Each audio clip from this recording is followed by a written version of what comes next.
Hey there, fellow seekers, and welcome to the Deep Dive, where we will deep dive into a topic you're curious about. I'm Jake Hart, your guide for this journey. Today, we're going to be taking a plunge into the world of Abraham Hicks, and I've got the perfect companion for this adventure. Hey everyone, I'm Zara Moon, ready to deep dive with Abraham Hicks' teachings. Zara is practically swimming in the vortex, so to speak, so we're in good hands. Now, before we get swept away, let's make sure we're all on the same page. For anyone new to Abraham Hicks, think of it like this. Esther Hicks is the voice, and Abraham is the wisdom. It's a group of non-physical entities, kind of like a cosmic think tank, offering guidance on how to live a more fulfilling life. And the material we're exploring today comes straight from their YouTube channel, aptly named Abraham Hicks Teachings. So Zara, let's unpack this vortex thing. It's a term you hear a lot in these teachings, but what does it actually mean? Imagine the vortex as a state of pure alignment with your desires. It's where the energy of the universe syncs up perfectly with what you want to create. It's not just about positive thinking, it's about aligning your energy with your desires, like tuning a radio to the right frequency to hear the music clearly. So it's more than just visualizing what we want. It's about embodying the feeling of already having it. Exactly. And one of the most intriguing things about the vortex is its connection to manifestation. Abraham teaches that when you're in the vortex, things just seem to flow into your life effortlessly. Ideas come easily, opportunities appear, and you feel guided towards your goals. It's like the universe becomes your co-pilot, right? In the video, they compare it to the feeling of falling in love, that sense of everything being right, of being guided by an unseen force. It's almost like you're riding a wave of good vibes and everything just falls into place. That's a great way to put it. And this brings us to another crucial aspect of Abraham Hicks' teachings, the power of emotions. They act as a sort of internal compass guiding us toward or away from the vortex. Oh, yeah, that's interesting. So it's not just about pushing away negative emotions. It's about understanding what they're trying to tell us. They're like signals. Right, precisely. Feeling good is a sign that you're aligned with the vortex, while negative emotions indicate resistance. For example, if you're constantly feeling frustrated with your job, that's a signal you're not in alignment with your true desires. Instead of forcing yourself to stay in that job, Abraham might suggest exploring other options that feel more exciting and fulfilling. So it's about listening to those gut feelings, those whispers from our inner selves that tell us when something feels right or wrong. I like that. It's almost like our emotions are a language we need to learn to understand. And the more we pay attention to that language, the more we can use it to navigate our lives in a way that feels more aligned and joyful. That makes so much sense. So we have the vortex, this state of pure alignment, and we have our emotions acting as guides, telling us if we're on the right track. But how do we actually get into the vortex in the first place? What are some practical steps we can take to shift our energy and tap into that flow? Well, the video emphasizes that we're actually in the vortex more often than we realize. It's about recognizing those moments of joy, flow, and ease. Maybe it's when you're lost in a creative project, having a deep conversation with a loved one, or simply enjoying a beautiful sunset. Those are glimpses of the vortex in action. So it's about savoring those moments, those pockets of pure joy, and extending them for as long as possible. Exactly. And from there, we can start to identify what brings us joy and intentionally incorporate more of those activities into our lives. It's about becoming the architect of our own happiness rather than waiting for it to happen to us. Now, this is what I love about Abraham Hicks. It's not about denying negative emotions or pretending everything is always sunshine and rainbows. It's about acknowledging our full range of emotions and learning to navigate them in a way that empowers us to create a life we genuinely love. And for those of you who are as fascinated by this as I am, be sure to subscribe to our channel, Mystic Podcast Cruise. We'll continue exploring the depths of Abraham Hicks's wisdom and bring you even more thought-provoking deep dives in the future. Stay tuned for part 2, where we will discuss how to access and spend more time in the vortex.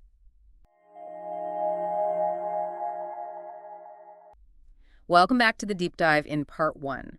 We laid the groundwork exploring the core concepts of Abraham Hicks' teachings, the vortex, a state of pure alignment, and our emotions acting as guides on our journey. Right, and we touched on how those seemingly fleeting moments of joy are actually sneak peeks into the vortex. But now let's roll up our sleeves and get practical. How do we actually access this vortex and, more importantly, spend more time there? The video uses a clever analogy comparing manifesting from a state of resistance to using affirmation cards when you're feeling financially stressed. The affirmations become almost irritating because they clash with your current reality. Yes. It's like trying to convince yourself you're swimming in cash while simultaneously stressing over bills. Not exactly a recipe for success, is it? Exactly. That's why Abraham stresses the importance of focusing on feeling good first and foremost. It's about finding activities that genuinely make you happy and leaning into them. So instead of forcing positive vibes when we're feeling down, we should shift our focus towards things that naturally uplift us. Like if you're feeling creatively stifled, instead of beating yourself up, maybe put on some music, grab a paintbrush, and just see where the inspiration takes you. Precisely. It's about tapping into activities that resonate with your soul and allow you to experience genuine joy. The video mentions things like getting a massage going for a run or meditating as potential vortex-inducing activities, but it's truly about finding what works for you. What I find interesting is the video's emphasis on recognizing we're actually in the vortex more than we realize. It's those everyday moments of flow and ease that often go unnoticed, like when you're engrossed in a good book and lose track of time, or you're having a heart-to-heart conversation with a friend and everything just feels right. Those, according to Abraham, are glimpses of the vortex in action. Absolutely. And the more we can consciously tune into those moments, the more we strengthen our connection to that higher vibration. It's about training our attention to focus on the good, to savor those feelings of joy and alignment, even if they're fleeting. So it's a bit like building a muscle. The more we exercise our feeling good muscle, the stronger it becomes, making it easier to access the vortex. That's a great analogy. And as we strengthen that muscle, we naturally start attracting more experiences that match that higher vibration. It's a beautiful, self-perpetuating cycle. This reminds me of something else the video touches on: synchronicities. When you're in the vortex, it's like the universe conspires to bring you exactly what you need, often in unexpected ways. Have you experienced this in your own life, Sarah? Those moments where everything just seems to click into place? Absolutely. It's as if the universe orchestrates these seemingly coincidental events that perfectly align with your desires. For example, you might be thinking about a particular topic, and then suddenly you stumble upon a book, a podcast, or a conversation that provides exactly the information you were seeking. These synchronicities are like little winks from the universe confirming you're on the right path. I love that. Those little winks that remind us we're not alone on this journey. It's like having a cosmic cheerleader in your corner rooting for you every step of the way. And these synchronicities often become more frequent and noticeable when we're in alignment with the vortex. It's as if our heightened vibration acts like a magnet drawing in the people, resources, and opportunities we need to manifest our desires. So it's not just about feeling good for the sake of feeling good. It's about tapping into a state of being where things just flow more effortlessly, where the universe becomes our co-creator, so to speak. Exactly. It's about aligning our energy with the energy of creation itself, allowing us to become conscious participants in shaping our reality. This is all incredibly fascinating, but I imagine some listeners might be thinking, okay, that's great in theory, but what about those times when life throws a curveball and I'm feeling anything but aligned? How do we navigate those inevitable dips in our emotional state? Do we just white-knuckle it until we stumble back into the vortex? Well, the first step is to remember that those dips are a natural part of the human experience. We're not meant to be happy all the time. Life has its ebbs and flows, and it's about learning to ride those waves with grace and resilience. So it's not about suppressing those negative emotions, but rather about acknowledging them and understanding their message. Precisely. When we resist those feelings, we only give them more power. But when we allow ourselves to feel them fully without judgment, we can begin to understand what they're trying to tell us. So let's say you're feeling overwhelmed and anxious about a big project at work. Instead of trying to force those feelings away, you'd sit with them, acknowledge them, and then maybe ask yourself, what's causing this anxiety? Is there something I need to address or change? Exactly. It's about using those emotions as a compass to guide us back to alignment. If a particular situation is consistently triggering negative emotions, perhaps it's a sign that something needs to shift. So it's not just about changing our thoughts, it's about potentially changing our circumstances as well. Exactly. It's about taking an honest look at our lives and asking ourselves if our actions are aligned with our desires. This is really resonating with me, Zara. It's like we're given this incredible power to create our reality. But it all starts with awareness. Awareness of our emotions, our thoughts, and the actions we take.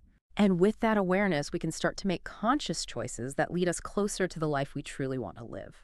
I'm loving this deep dive into the vortex.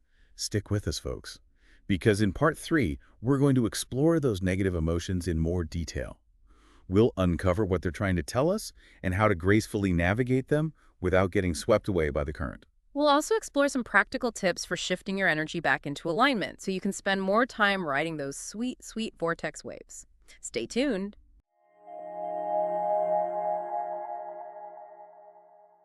Welcome back to the deep dive. We're wrapping up our exploration of Abraham Hicks, and in this final part, we're diving deep into the often misunderstood realm of negative emotions. Right, because let's face it, those not-so-good vibes are an inevitable part of the human experience. But as we've been discussing, they're not the enemy. Mm. In fact, according to Abraham Hicks, they're actually valuable messengers. Exactly. Instead of viewing negative emotions as something to suppress or avoid, Abraham encourages us to see them as signposts, pointing us toward areas where we might be out of alignment with our true desires. So it's not about becoming some sort of emotionless Zen master, but rather about learning to interpret the language of our emotions and use that information to navigate our lives more effectively. Precisely, think of it like this. Each emotion carries a distinct vibration. Positive emotions like joy, love, and gratitude vibrate at a higher frequency, which aligns with the energy of the vortex.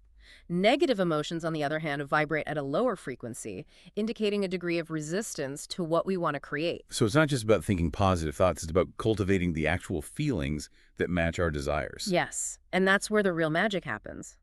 The video emphasizes that the universe responds to our vibration, not just our words. So even if we're chanting affirmations all day long, but deep down we're feeling doubtful or unworthy, we're not going to attract what we want. It's like trying to order a pizza by just thinking about it, right? You have to pick up the phone and actually place the order. Or in this case, feel the feeling to send out that vibrational request to the universe. Exactly. And here's where it gets really interesting. Abraham teaches that every negative emotion stems from a disconnect between our current reality and our desired reality. It's like our inner GPS is saying, hey, you're off course recalibrating. So let's say someone is feeling frustrated with their job. Is that frustration a sign they're simply in the wrong line of work, or could it be something else?